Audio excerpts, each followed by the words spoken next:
members have tweeted out pictures and put up on Instagram of them reading the script for episode 8. Mark Hamill has, John Boyega has, and Daisy Ridley did.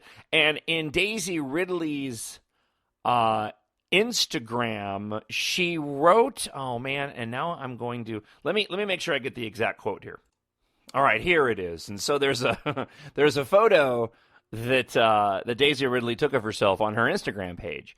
And basically, it's a portion of the script, the outside of the script. And then Daisy Ridley is peeking out over the script with some glasses on and her forehead, and her hair's pulled back. And she writes, Star Wars Episode 8, Rey begins her degree. And you want to talk about just something teeny tiny that has me excited? I mean, I'm hoping that is the indication of, oh, she begins her degree, she's getting trained. And I would love to see an arc a lot like Ahsoka. You know, Ahsoka did a lot of questioning of the Jedi, and, you know, Anakin called her snips and was feisty, and she has a lot of the same character traits that Rey has. And if we don't ever get an Ahsoka movie version of Ahsoka, which I would kind of be okay with, especially because of the fact that we have Rey, and I can definitely sort of relate to Rey in the same way that I related to Ahsoka. And I wonder, you know, again, I wonder if you get a Rey without an Ahsoka. I don't have any, you know, I have no notions that they went and, like I said, and pulled from Ahsoka to create Rey, but there are a lot of parallels there, and it would be really neat to see that same type of arc and that same type of character, the same types of character traits in Ahsoka, in Rey in the next couple of movies, and even beyond. You know, if she's in the movies after that, and the next, you know, sequel trilogy after this sequel trilogy. So let's get into the sort of the biggest question to come out of the episode, right? The dark side. Is she dead? And like I said at the beginning, I do believe she is. And until I see otherwise, that is going to be my contention. And that is going to be my contention for a number of different reasons. Let me go back and say how I had always kind of hoped that her character was going to play out as it relates to Anakin Skywalker. I wanted to see her arc, and in retrospect, I'm glad that they didn't, because I liked her coming back in Rebels. But when I was watching Clone Wars, I wanted to see her arc be completed in Clone Wars. I felt that Ahsoka could very easily fill in some of what I felt was missing in the dark side conversion of Anakin Skywalker in Revenge of the Sith.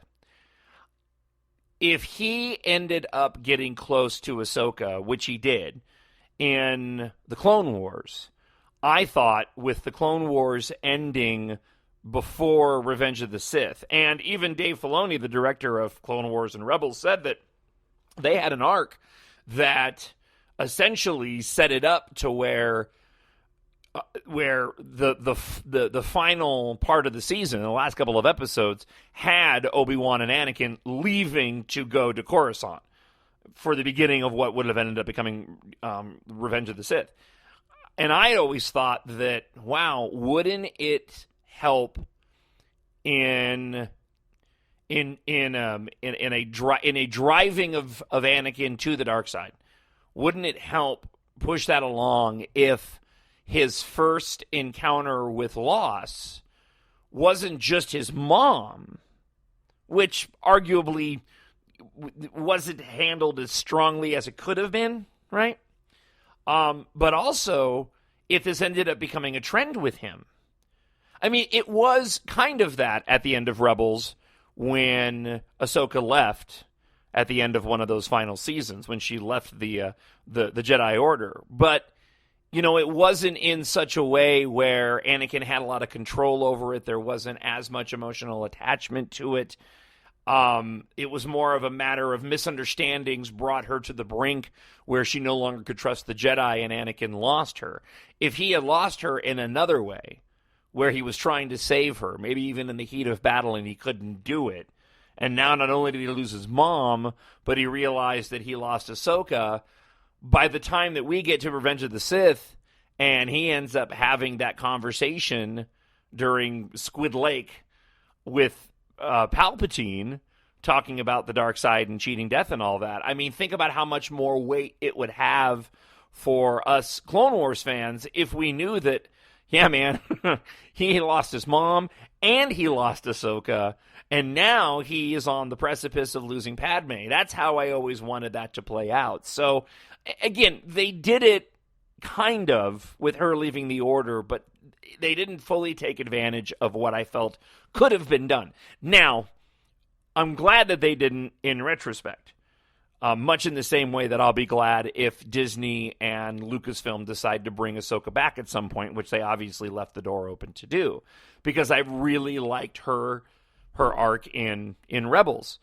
And personally, you know, I mean, I'm more interested as a fan and am more emotionally invested in Ahsoka than really I was or am with Ezra or Kanan. And that's not to say they're not good characters. That's not to say that they're not written well or aren't compelling characters that I don't like them. It just is to say that I know that those particular characters are more than likely going to be bound to that cartoon. And we haven't spent nearly as much time with them as, you know, as I did or you did with Ahsoka in the Clone Wars. And there's a difference in the quality of show that we're watching. You know, Clone Wars was arguably geared more adult, where Rebels is arguably geared more towards kids, which is also, I think, the reason why we got the ending that we did as it relates to Ahsoka, and I'll get to that in just a moment. But, you know, Dave Filoni has come out and said that this is Ezra and Kanan's story, not Ahsoka and Vader's, and they were very cautious about bringing in too much Ahsoka and too much Vader, because they didn't want to take away from Ezra and Kanan and the Rebels, who were the core part of the story. I actually like Hera more than I do, again, strong female characters. But I actually think Hera is a more interesting character than Ezra and Kanan. Personally, I like the fact that, you know, she's not really part of the Jedi. She's kind of on her own, and yet she has a lot of those same qualities. And I was glad to see them utilize her more often in this season than they certainly did the last season. We all knew that this conflict was coming. We all knew that at some point Vader was going to have to confront Ahsoka. And as Dave Filoni described it, he said that deep down, Ahsoka personally, he was asked about whether or not she knew that Anakin was Darth Vader. And he said deep down she knew. Deep down inside, even maybe in her subconscious, she knew that Anakin had turned into Darth Vader.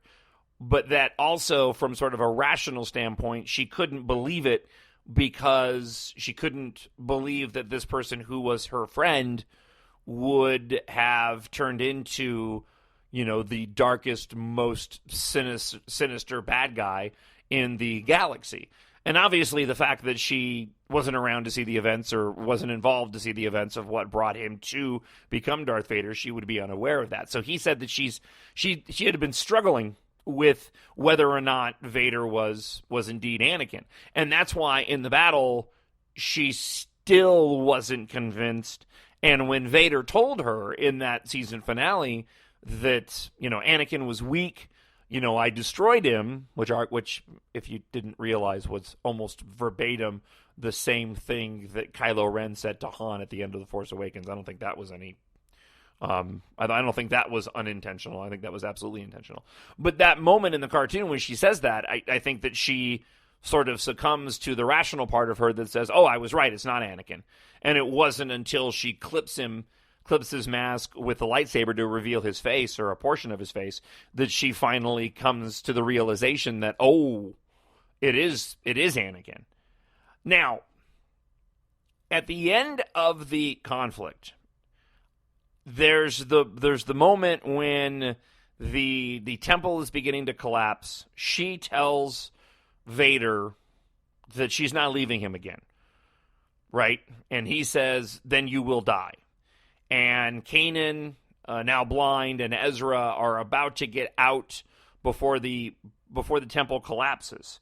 And right as the wall comes down, you see the two of them continue to engage in their lightsaber battle. That moment to me is the moment where she died. That's the moment where Vader struck her down. And in my mind, he had to strike her down. Now, before I get to that reasoning, I want to mention, too, that Dave Filoni, the director, said that the reason why we didn't see what happened was because we're watching the show essentially still through the eyes of Ezra and Kanan and the rebels. So they didn't get to see what the final outcome was, and so therefore we didn't get to see what the final outcome was.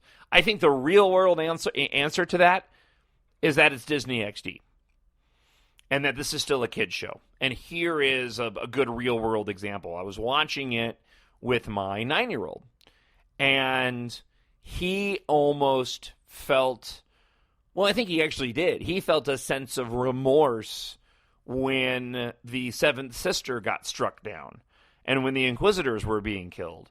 That's not because I think he liked the Inquisitors. I just think that he'd become emotionally attached as a kid to the show and these characters being killed, and the confusion surrounding that coming at the hands of Darth Maul and Darth Maul's attempt to turn Ezra to the dark side. You can tell that he was kind of, while he knew they needed to die, he was kind of sad about that.